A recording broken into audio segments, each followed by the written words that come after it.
O Rio Grande do Sul enfrenta uma das maiores tragédias climáticas de sua história. E a pergunta que fica no ar é: será que não há nada que pudesse ser feito para evitar isso? Bem, a resposta é sim. Plantão do Meteoro.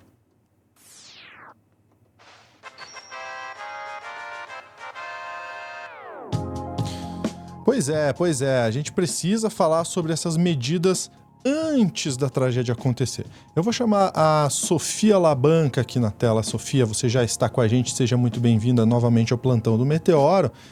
E olha, ao que parece, já se sabia que deveria ser feito algo em relação a isso, porque não é a primeira vez que aconteceu esse tipo de... Claro, agora, né, essa tragédia atual do Rio Grande do Sul é muito mais caótica do que foi das outras vezes, mas não é a primeira vez.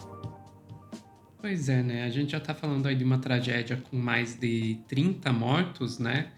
E com dezenas de milhares de desabrigados. Então, isso é realmente uma coisa sem precedentes, né? E tragédias como essa muitas vezes são tratadas aí como fatalidades que estão fora do nosso controle, também pedidos de não politizar esse tipo de assunto e tal, mas, gente, primeiro, não são fatalidades fora do nosso controle. Nós não controlamos as chuvas, mas nós podemos nos preparar para elas.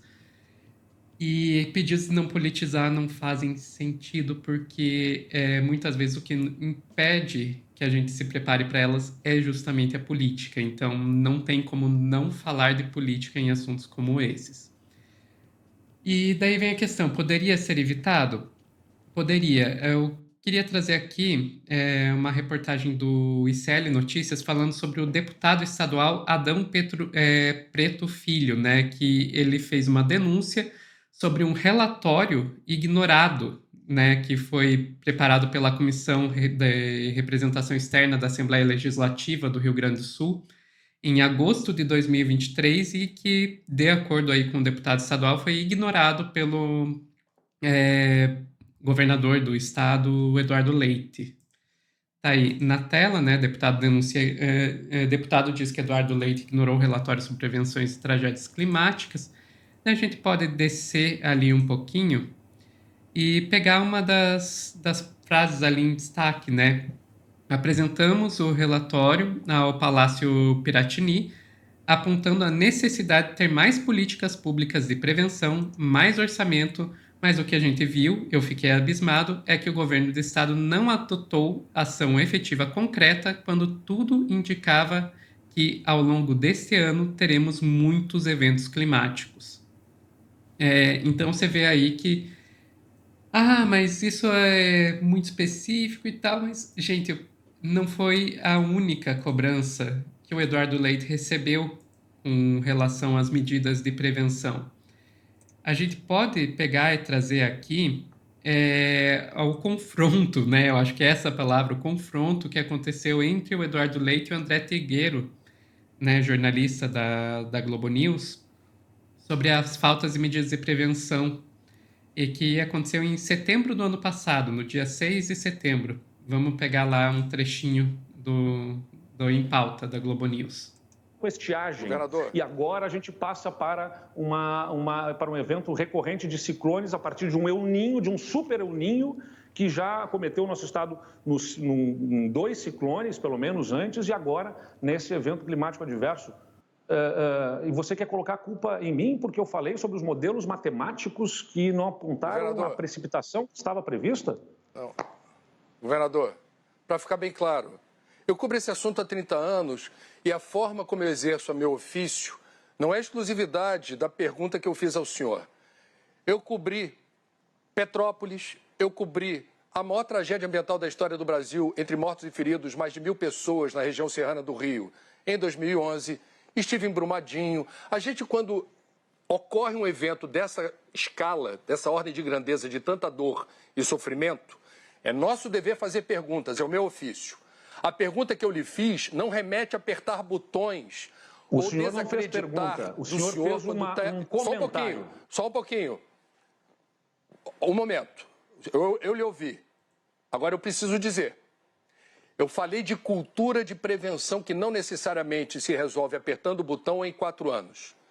É uma forma de tentar encarar um problema que não está, eu diria, dissociado de uma realidade absolutamente conhecida, em que modelos matemáticos ou previsão do tempo não resolvem. Foi a pergunta que eu lhe fiz. Não estou culpando ninguém, eu estou perguntando.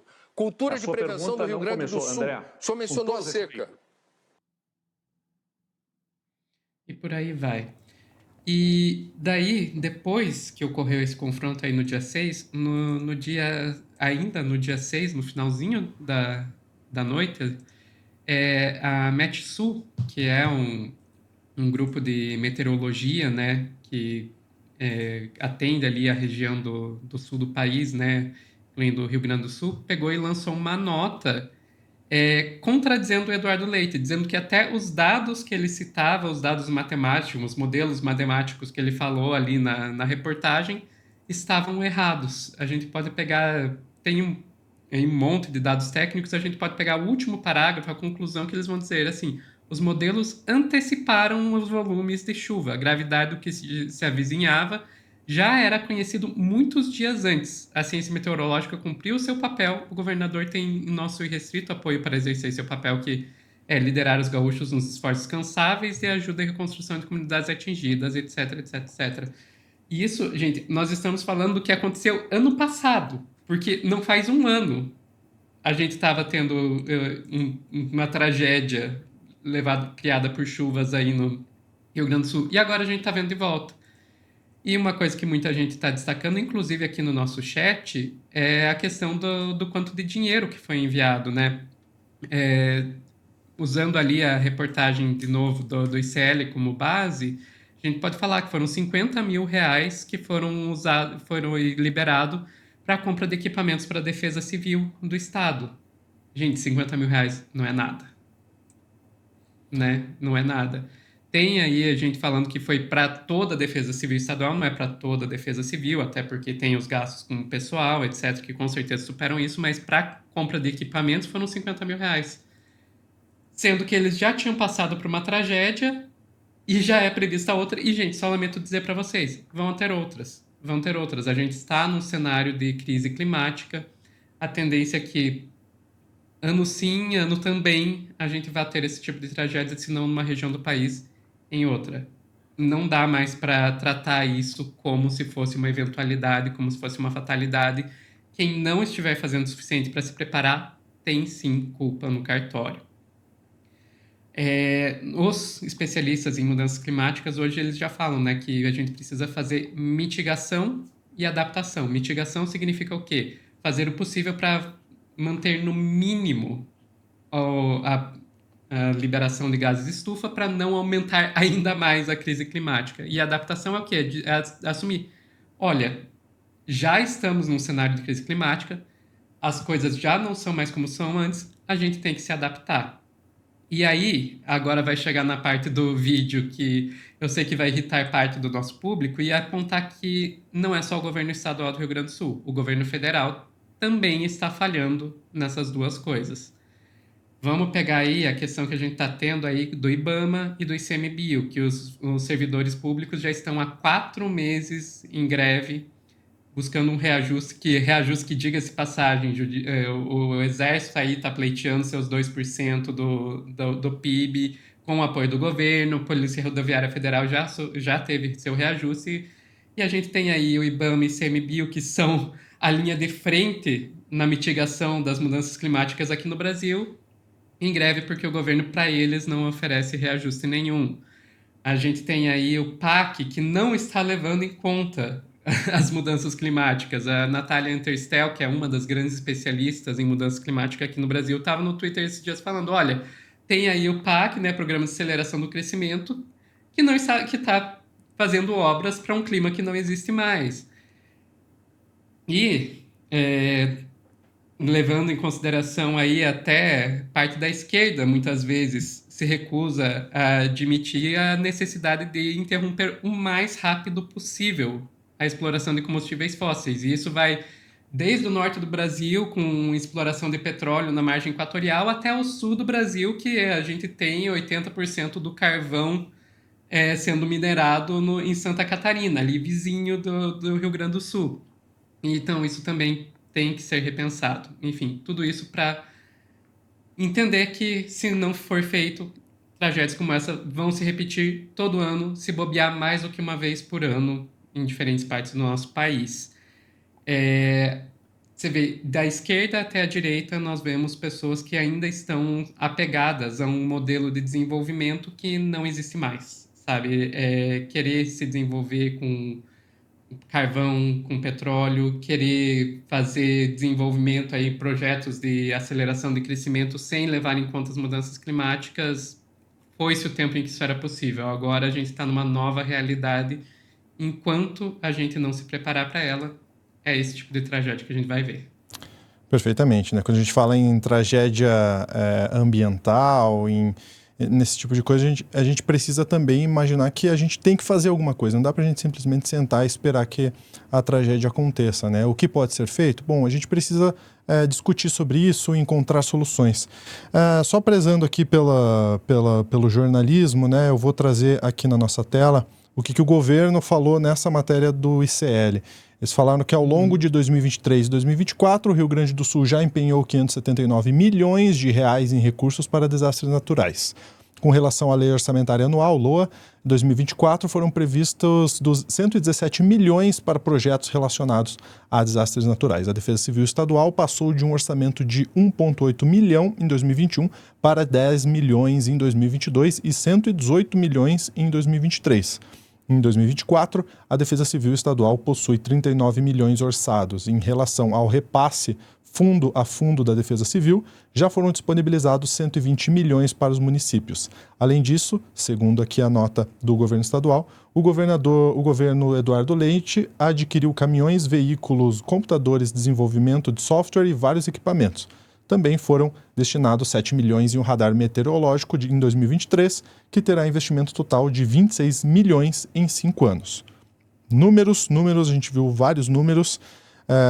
Agora a gente precisa também ver atitudes, né, do governo para inibir o impacto desse caos realmente que a gente está vendo no Rio Grande do Sul. Números de... A gente está gravando esse corte agora no dia 3/5, às 18 horas, então os números mais atualizados, mais de 35 mortos, mais de 70 pessoas desaparecidas, né, durante essa enxurrada, essa enchente, e 4 barragens em situação de emergência com risco de colapso. Então, gente, é muito sério. O poder público, sim, tem que tomar responsabilidade em relação a atitudes prévias para precaver o impacto e também durante para dar apoio à população. Governo estadual, governo federal também. É isso aí. Mais algum ponto que queira trazer, Sofia, ou podemos ir para o Clube do Fim? Podemos ir para o Clube do Fim. Então vamos nessa.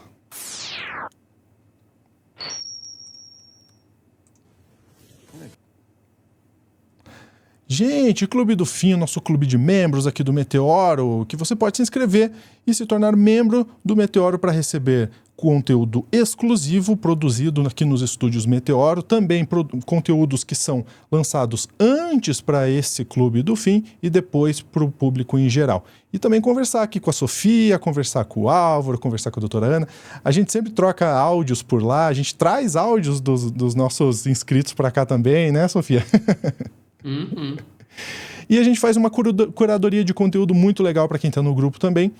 Entre outros conteúdos, tem vídeos de bichinhos. Sim, vídeos de bichinhos. Geralmente é a Sofia que traz. Hoje sou eu que trouxe. E Sofia, já que você gosta de bichinhos diferentes, eu trouxe um bichinho diferente, muito simpático aqui pra gente ver. Olha só esse rinoceronte, ele pedindo comida para o pessoal que está ali passeando. Olha só, ele até abre a boca para receber a comidinha que o pessoal tá ali. Essa eu nunca tinha visto, viu? Um rinoceronte pedindo comida. Olha lá, ele abre a boquinha para receber e o pessoal até dá uma olhada ali. Eu não sugiro ficar tateando muito a boca do animalzinho, né? Mas aí dá a raçãozinha dele. Não sei se o veterinário, etc., pode ser necessário. Agora, se você não é nem veterinário, nem que está cuidando de um bicho desses, animais silvestres não são pet, né? Não é o tipo de coisa para sair se fazendo por aí, querer interagir dessa forma com animais silvestres. É isso mesmo. Gostou, Sofia? Gostei. Bichinho bonitinho. Fofinho. Obrigado pela participação, Sofia. Até a próxima. Até mais. E eu falei do Clube do Fim? Então QR Code na tela para você. É só escanear e se tornar membro. Também segue a galera aqui, ó. @da galera aí. Um grande abraço. Até a próxima.